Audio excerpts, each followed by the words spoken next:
Dios le bendiga mucho. En este día estamos contentos porque de nuevo vamos a compartir la palabra del Señor. Les recordamos que por Facebook y por YouTube pueden conseguirnos, y yo sé que va a ser de mucha bendición esta palabra en este día, más cuando estamos todavía en medio de la pandemia, en medio de la cuarentena. Pero bueno, estamos alabando al Señor de una manera especial. Gracias a Dios por todo lo que acontece, porque podemos decir siempre que Dios tiene el control de todas las cosas. En esta mañana quiero compartir con ustedes un estudio muy lindo que se llama La debilidad del ser humano. Siempre decimos, ¿verdad?, que el ser humano es el animal de la escala zoológica que es más débil en todos los aspectos. Es débil desde el punto de vista corporal, su anatomía, su fisiología, todos esos detalles que conforman el ser humano son débiles.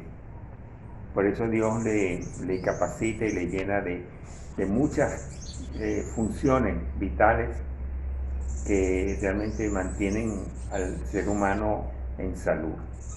Pero también es débil en su mentalidad, en su pensamiento, en su aspecto psicológico.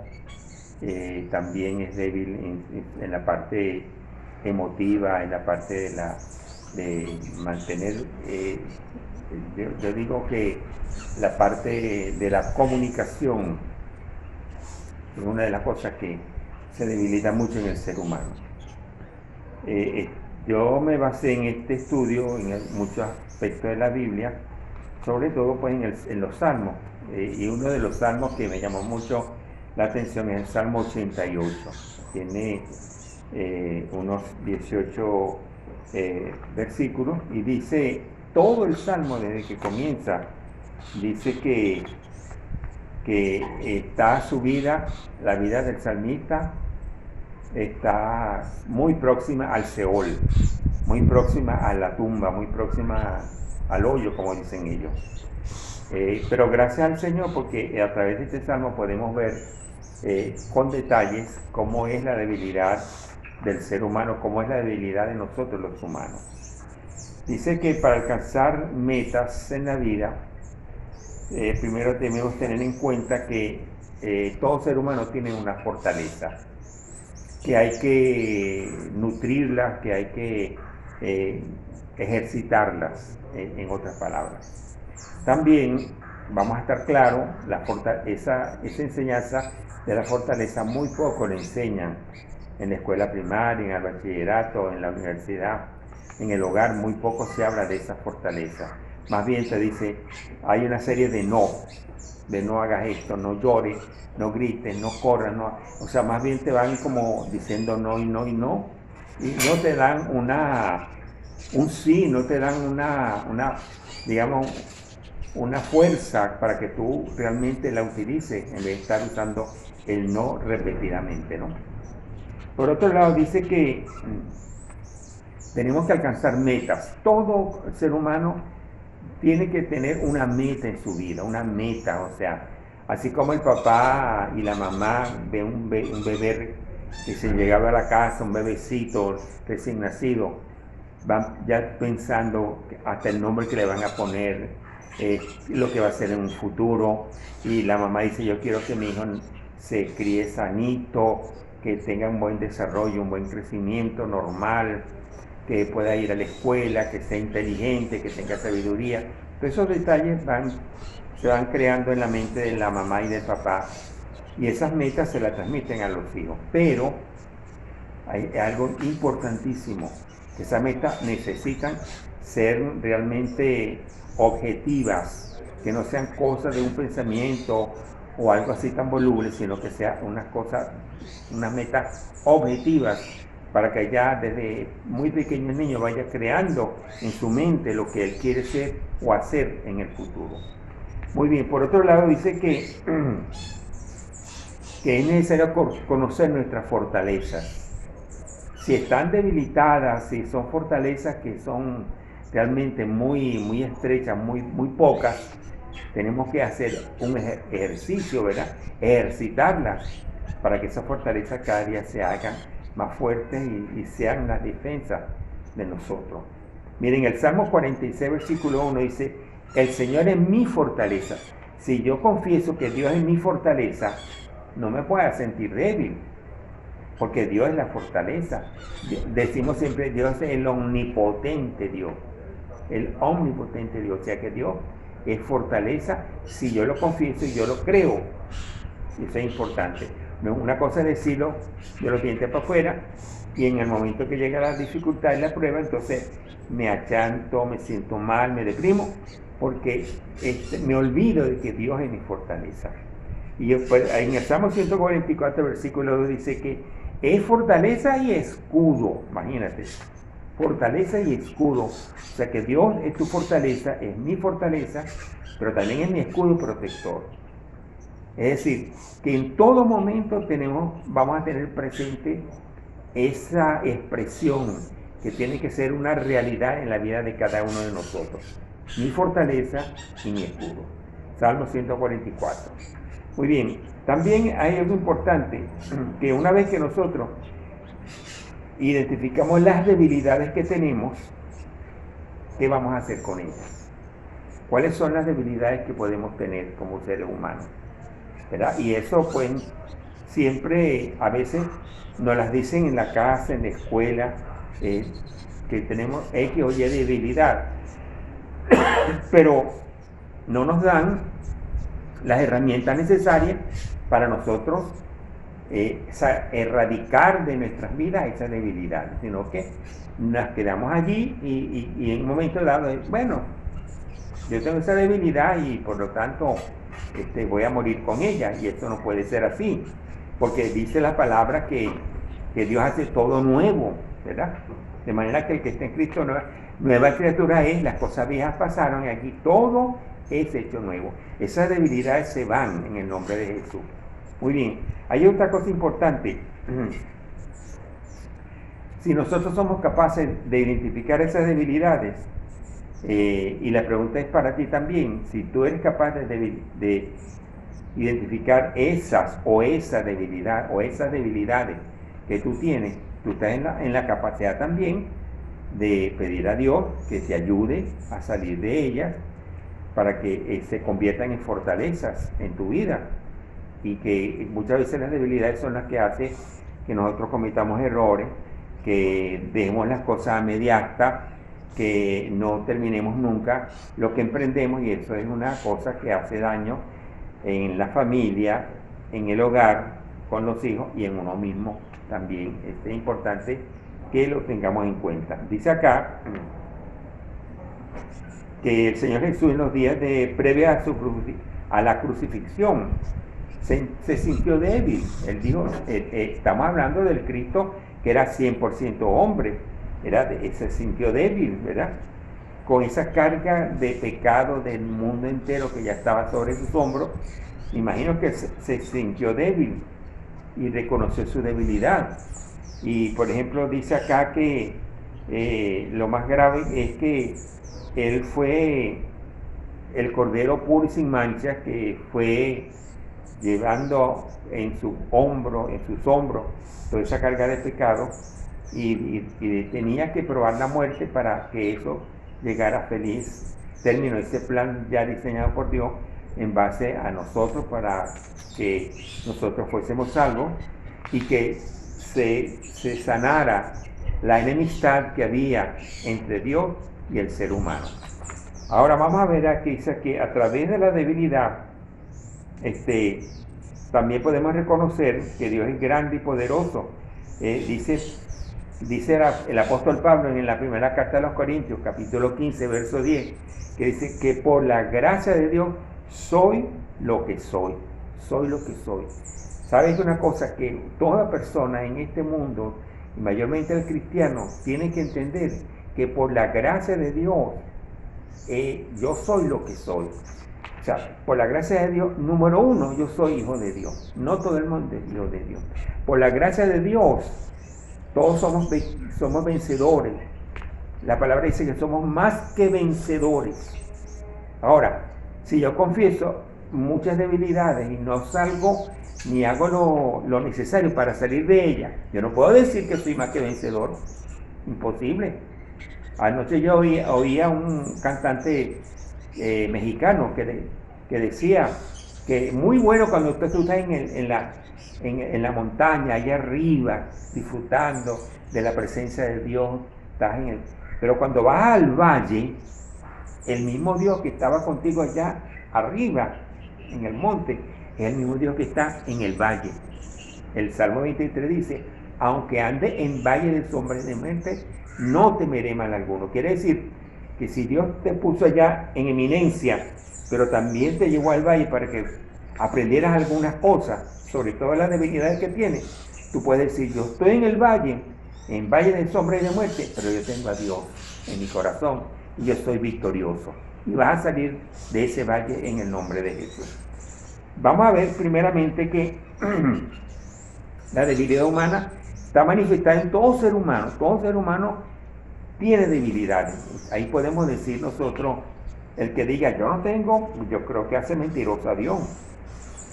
Porque Dios es el que nos ilumina, nos enseña que somos débiles, que tenemos que acudir a Él en todo momento. Dice acá que una de las primeras personas que uno ve en la palabra que confesó su debilidad fue Moisés. ¿Sabe que Moisés, criado en abundancia en la corte de la faraónica, su mamá adoptiva, la hermana del faraón, lo crió? Imagínense, ustedes se imaginan la cantidad de bienes y de cosas de riqueza que tenía Moisés.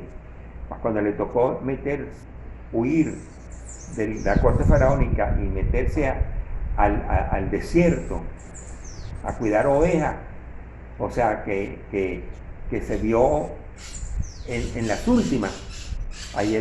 Y de paso, después Dios lo saca de esta situación, lo lleva de nuevo a la corte y comienza a bregar para lograr la libertad de su pueblo, el pueblo de Israel, que tenía muchos siglos esclavizado allá en Egipto. Y cuando saca al pueblo de esa esclavitud, el pueblo lo que hacía era quejarse. Salieron de la esclavitud, pero la esclavitud la tenían en la mente. Por eso ellos no eran libres. Y por eso ellos siempre estaban sacándole en cara, nos sacaste desde Egipto, éramos esclavos, sí es verdad, pero allá teníamos comida, teníamos el pescado, teníamos las arepitas, ¿verdad? Teníamos el queso en mano, teníamos todo, pero éramos esclavos, no importa. Esa es la condición de muchas personas, que cuando hay gente que dice, desde que me metí evangélico, lo que he tenido es más problemas que cuando estaba en el mundo, porque ese concepto lo tiene aquel que todavía está débil por efecto de la presión que ejerce el enemigo de las almas en esa persona. Dice acá también, en Mateo 26, 39 y 40, dice que Cristo se postró en tierra y le dijo, Padre mío, si es posible, pasa de mí esta copa. Imagínese usted el nivel de debilidad que tenía Cristo. Cristo, el que venció toda la tentación que el diablo le puso durante 40 días. Todas las cosas terribles que el enemigo le ofrecía, el diablo, y las venció. Y después de eso, con esa carga de pecado del mundo, esa carga de traumas, de conflictos, de amargura que el mundo tiene y que se lo llevamos al Señor para que Él sea el que se encargue de quitarla. Hermano y hermana, eso es realmente algo que tenemos que verlo con mucha objetividad.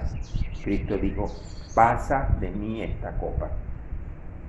El apóstol Pablo también lo dijo allá en la primera carta a los Corintios, capítulo 3, versos 1 y 2, que dice, de manera, hermanos, que ya no le puedo hablar como espirituales, le tengo que hablar como carnales, para que me entiendan cómo tengo que tratarlos como niños en Cristo. Y hay muchas iglesias que son grandes jardines de infancia, muchas iglesias que son los jardines de infancia de una ciudad. ¿Por qué? Porque no crecen espiritualmente, no crecen espiritualmente. Saben de una religión, saben de lo que la religión les prohíbe, pero no están creciendo en la palabra, en la profundidad de la palabra. La palabra, imagínense, la palabra Dios la compara como un río. Y usted, si se va a bañar en un río o si va a pescar en un río, no va a pescar en la orilla, no está el barro, usted se mete en lo hondo y tiene que aprender por la fuerza a nadar. Así es la iglesia. Tenemos que meternos en lo hondo, sumergirnos en la palabra para poder entender tantas cosas con detalle que lo que la palabra nos está enseñando todos los días. Muy bien, fíjense ustedes estos personajes, Moisés, Cristo y Pablo. Vamos a meternos nosotros ahí. Diga, yo me voy a incluir en esa lista. Dígalo, ahí donde está. Yo me estoy incluyendo en esa lista. Yo también tengo debilidades. Y yo le voy a pedir en esta mañana al Señor que me ayude a ser sano de todas esas debilidades.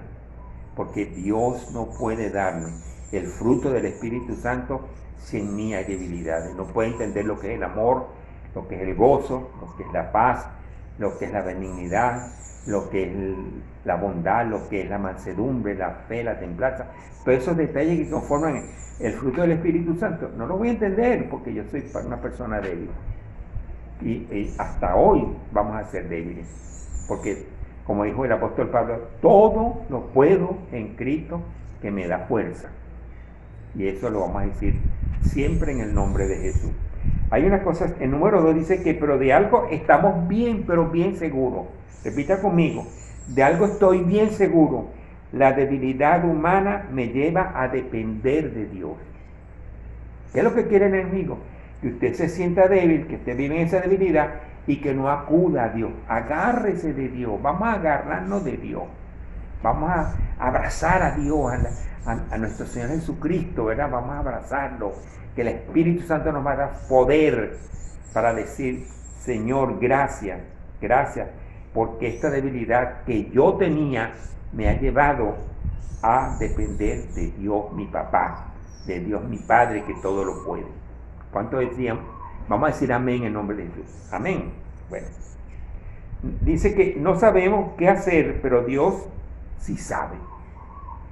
Hay personas que dicen, no, yo no encuentro qué hacer, tengo un hijo que es rebelde, no encuentro qué hacer, yo le hablo, yo me rindo, no, que mi esposo es tal cosa, que es muy tremendo, que no quiere ir a conocer a Jesucristo, que no quiere saber nada de eso, que eso es una tontería, que eso es mentira, todo esto, la gente sacando argumentos, que mi esposa es esto y esto otro. Bueno, los argumentos sobran, pero nosotros, como dice aquí la palabra, al decir no sé qué hacer, usted está diciendo me rindo.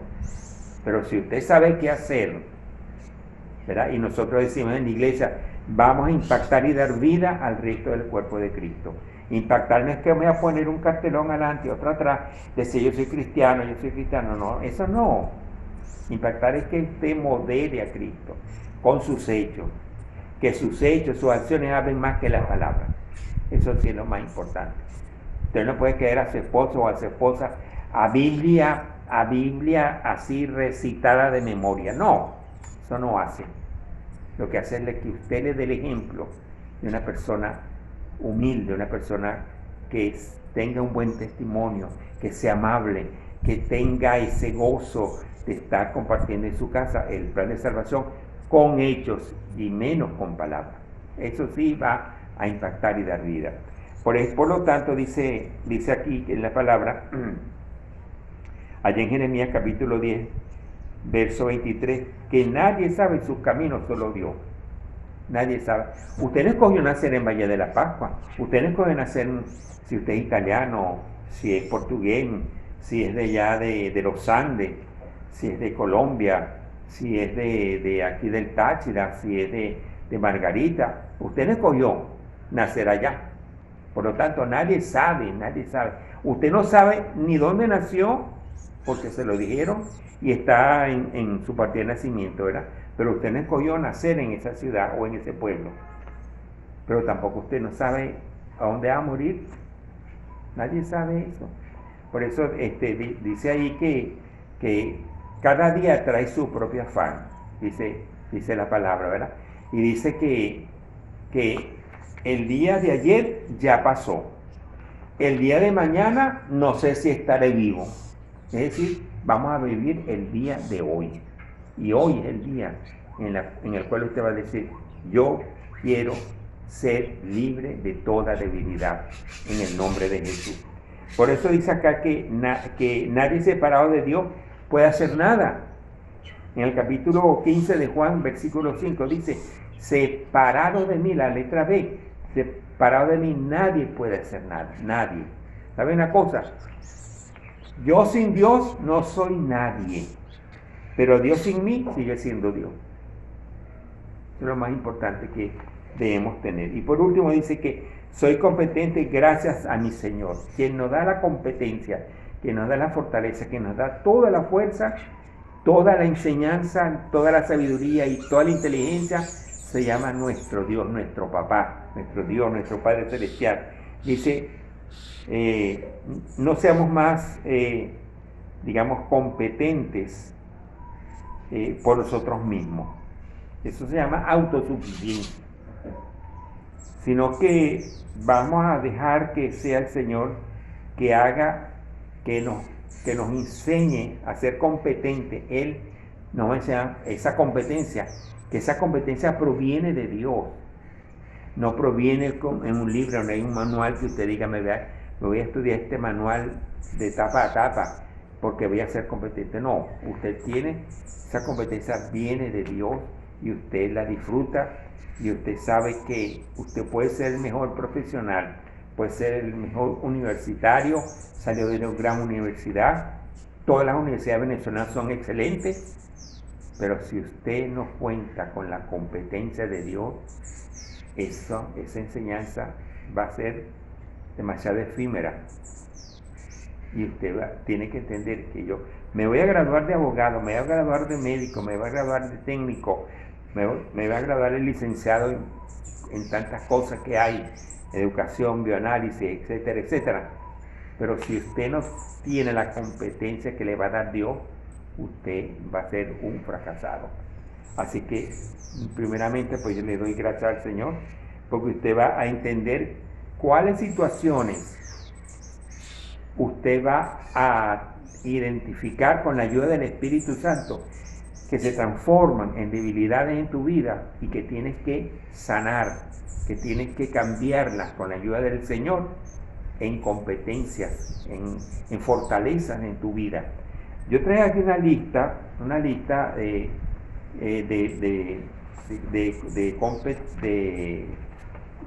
aspectos pues, que tiene el ser humano que son verdaderas debilidades. Pero antes vamos a ver que en la palabra, en el capítulo 4 de Marcos, versículos 8 y 9, vemos cuando ellos van atravesando el mar de Galilea, se aparece una tempestad, ellos tenían temor y Cristo iba en la proa del barco dormido. Y van, mira, despiértate Jesús, despiértate, no te da cosa que nos vamos a morir aquí ahogados, que yo no sé qué. Y Cristo levantó, tranquilo, ordenó que se callasen los vientos, el mar se aplacara y hubo bonanza y siguieron hasta el puerto seguro.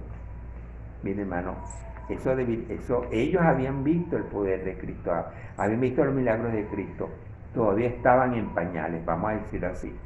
Pues quizás se sabían la ley al pelo, ¿verdad? Y los libros de la ley, y habían cumplido con la religión judía, perfecto, pero no sabían el poder de Dios hecho persona, en la persona de Jesucristo, a quien iba ellos guiando y quien estaba en la proa de ese barco, y van corriendo donde Cristo.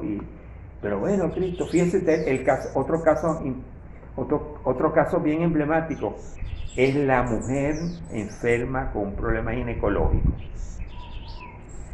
Ella tenía 12 años con esa enfermedad, gastado dinero, había ido a los varios médicos, quizás esa señora, bueno, estuvo casi al borde. Sin embargo, ese día se llenó de fortaleza y toda esa incompetencia, toda esa debilidad que le causó la enfermedad, le causó la misma ley, porque la mujer era menospreciada cuando tenía ese problema que ella tenía. Y entonces, fíjense ustedes, hasta la familia quizás, pero ella se llenó de fuerza, se llenó de fortaleza, su vida, y como pudo se metió entre el gentío y dijo, aunque sea que toque el borde del manto de Jesús, yo voy a ser sana. Y así fue sana, porque convirtió todas las debilidades que les venía acumulando desde hace 12 años, con el peso de la ley mosaica. Sin embargo, ella eso lo echó a un lado y dijo, yo voy a ir donde Jesús, y aunque sea el toque del manto de Jesús, yo voy a ser sana, y así fue. Gloria al nombre del Señor. Quiere decir que son ejemplos, ¿verdad?, emblemáticos que nosotros vemos en la palabra y que son dignos de imitar. Fíjense, aquí hay una lista de debilidades del ser humano que son más comunes. Una de ellas es la cobardía. ¿Y qué dice la palabra en relación a la cobardía? Imagínense usted un hombre cobarde, una mujer cobarde. Y yo digo cobardía no es que salga con un revólver en un lado y con otro revólver en el otro lado, estilo cowboy, estilo vaquero. No, eso no es ser tampoco guapo. Porque tú eres guapo porque están armados con un buen revólver. No, eso no. El verdadero valor del ser humano está descrito en la segunda carta a Timoteo, capítulo 1, verso 7, que dice, porque no nos ha dado Dios espíritu de cobardía, sino de poder, de amor y de dominio propio.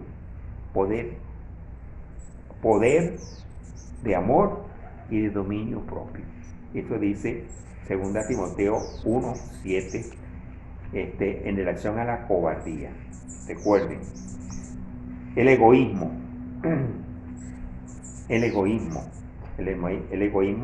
es una de las debilidades más fuertes también que tiene el ser humano. Todo lo quiero para mí, todo para mí, todo. Y hay niños que nacen desde chiquiticos, son egoístas. Ese juguete es mío, no se lo presta a nadie. Esa ropa es mía, no se la presta a nadie. Todo porque ellos como que nacen con ese código de egoísmo, ¿verdad?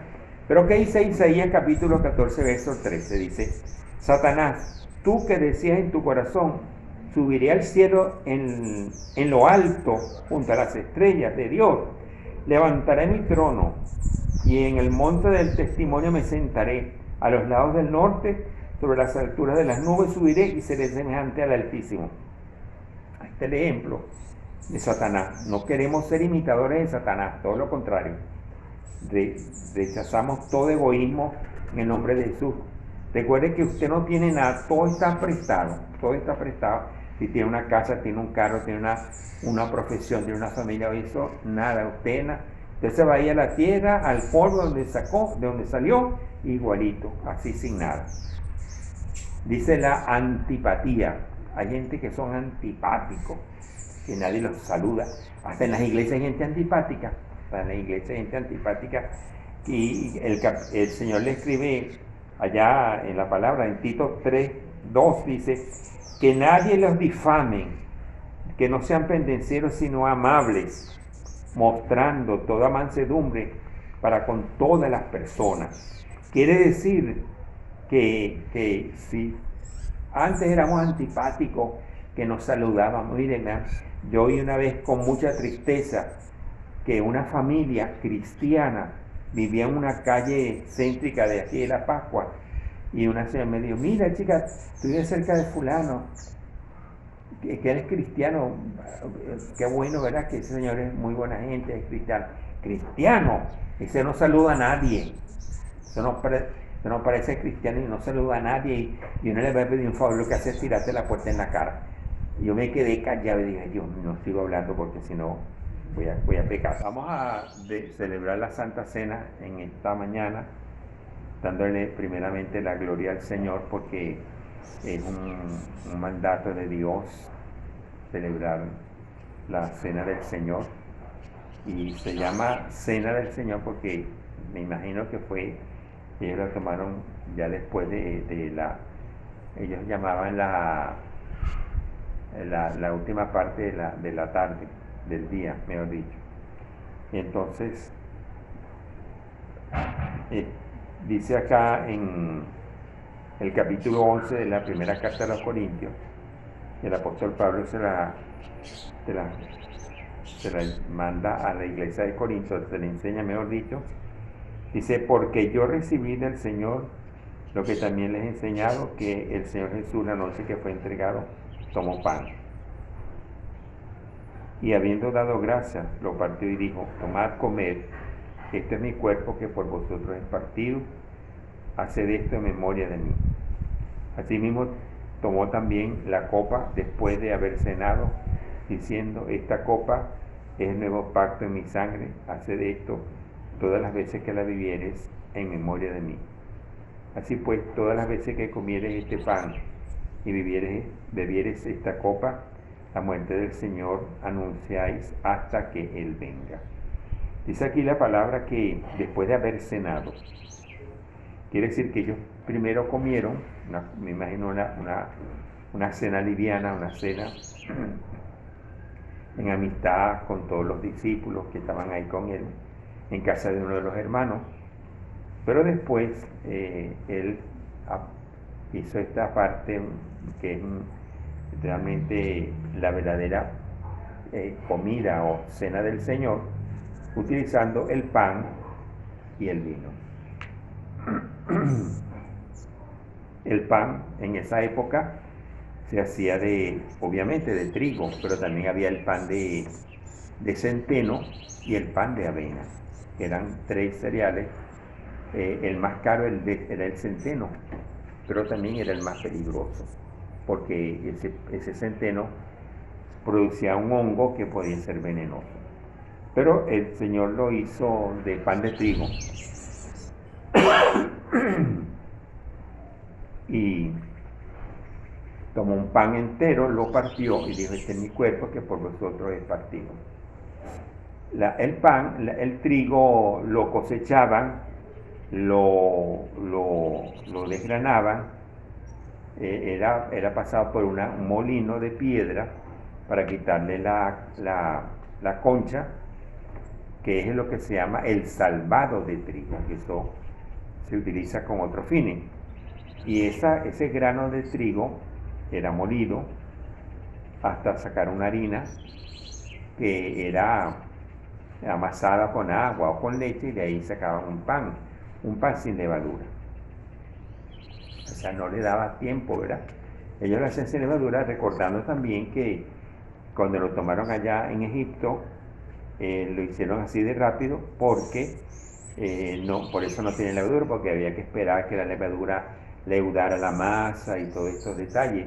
Y en estos casos, pues, el pan hecho de trigo, este pan, ¿verdad? Y dice que el trigo era cosechado, era pasado por una piedra de molino para quitarle la conchita, o se llama el salvado de trigo, y luego quedaba la semilla propiamente dicha, la cual también era molida y llevada con levadura o sin levadura. En este caso sería un pan sin levadura, recordando que cuando lo hicieron por primera vez allá en Egipto, no le echaron levadura por la pureza, pues, y la rapidez con la cual tenía que ser tomado este elemento como parte principal de la Santa Cena. El vino, también la misma, se cosecha la uva, es pisada en un artefacto llamado lagar, que de ahí sacaban el mosto, y el mosto es el jugo de la uva, que era llevado a unas recipientes donde pasaba un proceso de maduración de ese vino, de fermentación, para luego tomarlo. Y este vino era realmente todo un proceso también digamos, de destrucción de la semilla de la uva o de la fruta de la uva, de la vid, para poder extraer el vino. Tiene un significado muy bonito realmente, porque los dos elementos pasan por un proceso. El pan pasa por un proceso y lo someten al fuego de un horno para poder extraer el pan fresco, oloroso, para compartir la cena. Igualmente pasa el vino, que es procesado de una manera bastante fuerte, ¿verdad? Para extraer el jugo de la uva, pasa por la fermentación y está varios días así fermentándose hasta extraerse realmente el propio vino, que es el que se va a servir para la cena del Señor. Entonces, pero también el vino y la Santa Cena es algo recordatorio, tiene un aspecto recordatorio, como dice allí, ¿verdad? Que cada vez que la tomamos, recordamos la muerte del Señor hasta que Él venga. O sea que fue una muerte propiciatoria, una muerte donde Él fue una víctima, donde Él fue el que nos representó en la cruz del Calvario a toda la humanidad completa, cargada de pecado, para hacernos libres de todos los pecados. Dice que en la cruz fue clavado el nombre de Jesús en 3 idiomas, en el hebreo, en el latín y en el griego. Cristo, el Rey de los judíos. Entonces, gracias al Señor, porque en verdad es el Rey de los judíos, pero de los judíos, no de los judíos que están los residentes allá en Israel, sino el judío espiritual, que es la iglesia. Gracias al Señor por Entonces, para tomar, dice acá que tomamos primero el pan y comemos el pan, ¿verdad? Dice, habiendo dado gracias, partió el pan y dijo: tomad, comed, este es mi cuerpo, que por ustedes es partido, hagan esto en memoria de mí. Comemos el pan.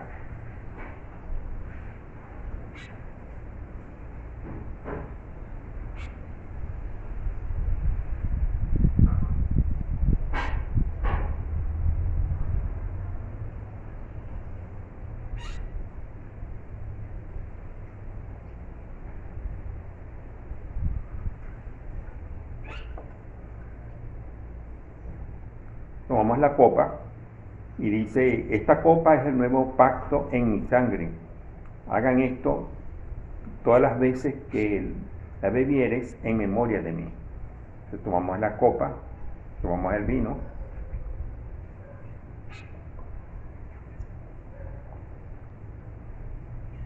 Y lo hacemos en memoria de Dios, de Jesucristo, en su muerte expiatoria en la cruz del Calvario.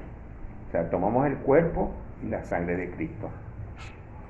Gracias por este simbolismo tan hermoso, todo lo que encierra una parte profética, también una parte de enseñanza de la palabra del Señor y de la historia realmente, digamos, triunfante de Jesús en la cruz del Calvario. Gracias a Dios por este elemento, y hoy, cuando lo vamos a tomar en las distintas casas que hemos autorizado para que hagan el devocional dominical, entonces ustedes pueden disfrutarlo con todos los detalles que hemos extraído de la palabra del Señor. Dios les bendiga mucho.